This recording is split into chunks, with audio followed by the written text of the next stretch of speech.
Hello, Blake Ninja here, or just Ninja,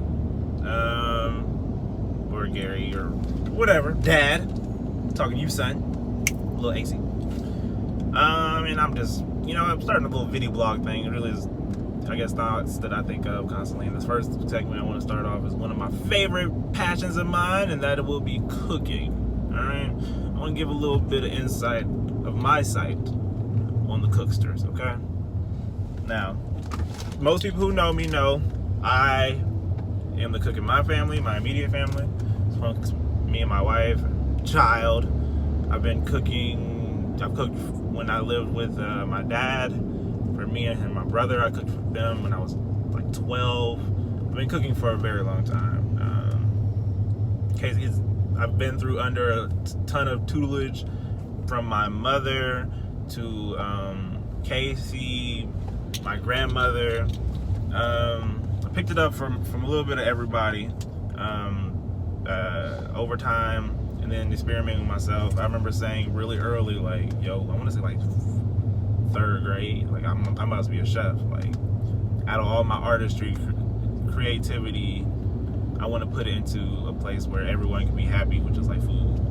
Before that, it was visual arts and stuff, but like food, everyone eats. Not everyone gets art, but everyone eats. So, and I love food myself. It's I was thinking about like my taste as a kid. They were so different. I wasn't the kid who, I hated sweet things. I hated anything that was too sweet, like birthday cakes and stuff for parties. I never ate. I'd take the icing right off, or I wouldn't eat the cake at all. I was a kid who, I guess, like, as I've gotten older, I guess my palate was just different. It was on a whole, I guess, maybe more mature level, because I was a kid who I liked flavor, I liked texture, I liked richness in all my food, honestly, especially my dessert. I was a kid who I brought cheesecake and carrot cake constantly throughout elementary school, and kids were looking at me like, yo, what's wrong with this kid? Like, there was a couple who was like, yo, cake is cake, and there was a couple like, yo, this kid actually has good taste because carrot cake and cheesecake is bomb. And the majority were like, yo, you could have just brought like a regular chocolate or vanilla cake and everyone would have been like excited, except for me, because I hated that shit. But anyways, my mom, and she appreciated it. She loved making the cheesecakes for me, because they didn't have cheesecake cupcakes available ready for whole classes of elementary school kids. So she looked forward to making them, and I think she knew then, like, yo, this kid's, you just taste stuff different. After that, I want to say I started cooking around 7. Like, one thing I want to say about cooking is the more time you put into it, the better you get into it. I mean, you can read all the instructions and recipes and stuff, but if you really want to get really great, you got to put yourself in the kitchen, in the fire, with all the oils popping, all that stuff, the smells. The more time you spend in the kitchen, the better you get at it. Like the home cook, the difference between, I guess, the chef and the home cook and the, I don't know, amateur. I'll be watching a little show. Sometimes the home cook can wow you better than the chef, because it's just, I don't know. Sometimes it goes beyond books. Chefs, I don't know. Not to get all into that, but the more time you spend, I was lucky enough to get in early. My mom was very receptive to me being in the kitchen. She let us cook omelets and make ramen noodles on the stove and such like that. We had a gas stove, so I got really, I guess, comfortable using fire and just understanding temperature gauge. And soon after that, I'm experimenting with different types of recipes and different, I kind of picked up some of that stuff from my older brother. He used to make these crazy little sandwiches that were just like his own ideas, because he's a creative type, like myself. And I don't know, I guess some of that rubbed off on me, because I would get in the kitchen and I would start creating stuff. Like, my first big spin was like it was basic, but it was a spin on pancakes. And I remember playing with the recipe with like chocolate syrup and cinnamon and strawberry, just like trying to find all these different things to make like regular pancakes. Those over regular pancakes, I wanted to make them taste bomb. And eventually I came up with like this cinnamon type recipe, and I made it. It was really good, and I believe I wanted to put it to practice, so I challenged my mom. I want to say, maybe 12 or something like that, 10, by this time I had been cooking full pepper steak dinners at my dad's house. But I challenged her, and the audience was my step family, my brother, so my stepsister, my stepbrother, my brother, everyone in the house. I think cousin, auntie. I'm like, yo, I'm putting your pancakes versus my mom's pancakes.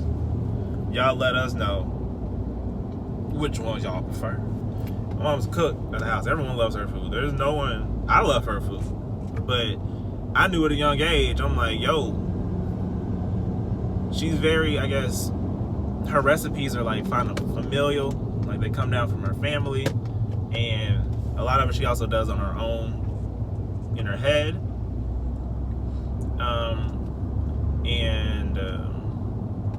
I don't know, but a lot of them are kind of like, she's been doing it for a couple of years, and I've never really make the same thing twice. And I guess with that mentality, I'm like, yo, I think I could win. Like, if with this type of approach, I think I can win this. Like, it's just something, people like different things. So we went at it, made the pancake, stack here, stack here. Your boy came out victorious. It was she was very surprised, because I don't think she was I don't think she knew she had to accept defeat. But your boy came out victorious. It was great. And I think from there on out, I was like, yo, I think I really like. I'm almost the biggest, one of the best cooks she had been cooking for years, decades at this point. And I'm like a little kid prodigy. I'm like, yo, I can do this.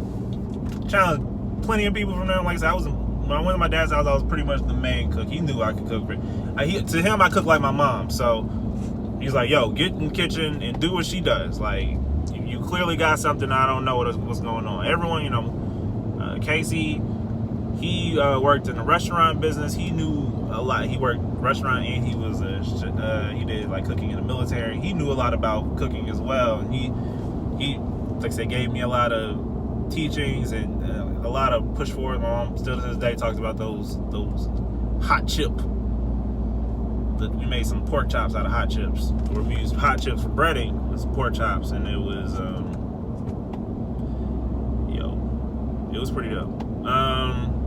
We didn't have any much food. We just pretty much made it on the fly at an AAU trip, and it ended up being bomb-tastic. But yeah, that's pretty much. I mean, my takeaway. I said the takeaways, I would say, always experiment.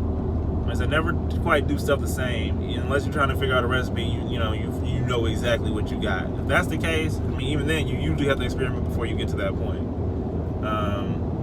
I have some ideas for some recipes, some things I made over and over and over and over and over again, different ways each time. I'm like, okay, this is the one. This is the way I want to make it this time from now on, because it tastes so much. It goes from good to yeah. I don't know, study, learn. Cooking shows are fun. I wouldn't say live and die by them. But if you see a recipe or you see a meal or a meal that you enjoy that you're trying to perfect, see how other chefs prepare it. Sometimes it can give you a good idea of how you might want to approach it next time you go at it. Like I said, experience in the kitchen is everything. You gotta get those burns. You gotta get that oil on you. You gotta, cut yourself a couple times. And sometimes when you're chopping vegetables, sometimes I've gotten some really deep cuts. But you gotta get that to get that know-how about this, how to navigate around the kitchen. And it's really important. Also, like I said, you gotta have a like for food. I love food. I had a stage in my life where I kind of was I had childhood obesity. I was definitely overweight, and I wouldn't say it's completely my love for food more than maybe just lack of activity, but I did love food. Like I said, my palate was different. I didn't eat like cheeseburgers and all that. No, I wanted like straight up lasagna. I wanted, it's cheeseburgers and then there's lasagna, all right? It's like the same thing, a cheeseburger, but a lot more, with ricotta cheese and spinach and other things going on. It's like, I'd rather have that than a hamburger. I don't know. It's influenced now. I love making food. I made so many cuisines of different. I love different ethnic. Don't. That's another thing I would say. Make sure that you try to cook authentic cuisine from other locations. Like, use their herbs and spices from their stores, and just really like it really expands your palate. It expands your ideas, your mindset. Because food is just, like I said, it's that thing that connects everybody. Go to some festivals that involve food. Those are always fun. And like I said, sometimes I know I like to sometimes just eat food, and then I can pick up a recipe just from tasting. Like, oh, I gotta taste the green onions, I taste the tarragon, I taste the basil. I can taste. Oh, okay. So now next time I make something like a crab cake or whatever, I'm gonna put a little bit of this because it really does make it taste a little bit better. And that's pretty much my whole 101s on the cooks. Some people, I mean, it is as easy as just reading. If you really want to, get the basic approach as far as being a chef, it takes a little bit of experimentation and experience. When you start creating your own recipes and getting at that. But yeah, that's pretty much, I'm gonna put that number one. Number one, Cooking 101 from the car. Yeah, that's it, peace.